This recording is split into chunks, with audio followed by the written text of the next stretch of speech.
Il est 9h30 ici à Paris. Bonjour à tous, bienvenue à vous si vous nous rejoignez dans Paris Direct. Voici les titres de ce mardi. Le face-à-face sanglant des Ukrainiens et des Russes à Barmout. C'est une bataille qui est déjà entrée dans l'histoire contemporaine de la guerre, comme la bataille de Mossoul par exemple en Irak avant elle, la bataille de Barmout en Ukraine. Sanglante, acharnée et sur un champ de ruines. C'est le document de cette édition. Il est signé de nos envoyés spéciaux en périphérie de Barmout, des secteurs toujours tenus par les combattants ukrainiens.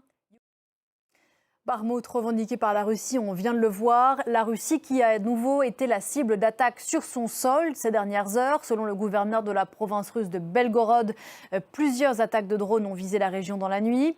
Des attaques qui font suite à l'incursion lundi en territoire russe de combattants armés. En bref, à suivre aujourd'hui dans l'actualité africaine, cette nouvelle audience à Dakar dans le procès d'Ousmane Sonko. L'opposant et potentiel candidat à la prochaine présidentielle est jugé pour viol et menaces de mort. On reste sur le continent en direction le Soudan où la trêve censée entrer en vigueur hier soir a été violée. En quelques minutes, pour le 38e jour consécutif, les 5 millions d'habitants de Khartoum vont donc devoir survivre au milieu des combats, privés d'eau sous une chaleur écrasante. Il y a pourtant urgence humanitaire. Selon l'ONU, plus de la moitié des 45 millions de Soudanais a besoin d'aide. Les 5 semaines de conflit ont déjà déplacé 1 million de civils. Alice Broga.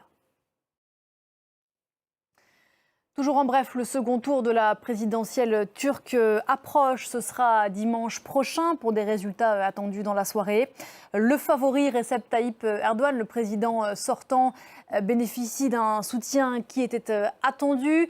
Celui de l'ultranationaliste Sinan Ogan, arrivé 3e lors du premier tour avec 5% des voix, ce qui le mettait en position de faiseur de roi. Eh bien, il appelle à voter pour le président sortant face à l'opposant Kemal Kılıçdaroğlu. On y reviendra.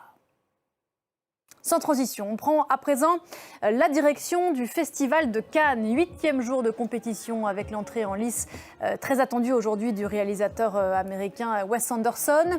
Hier, pluie de stars sur le tapis rouge avec Lily Rose Depp notamment et The Weeknd venu présenter une nouvelle série baptisée The Idol. On a vu aussi des lycéens fouler les célèbres marches cannoises, l'équipe du film Club Zero de l'Autrichienne Jessica Hausner, ou comment des élèves tombent sous l'emprise de leurs professeurs, un film qu'ont vu pour nous nos confrères de France 2.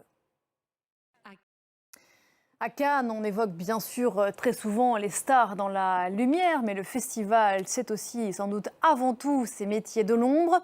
Gros plan ce matin sur les couturières qui, dans l'urgence, à la dernière minute sans doute, vont devoir retoucher, réajuster certaines des tenues qui vont monter les marches. Reportage de Loïc Bloch.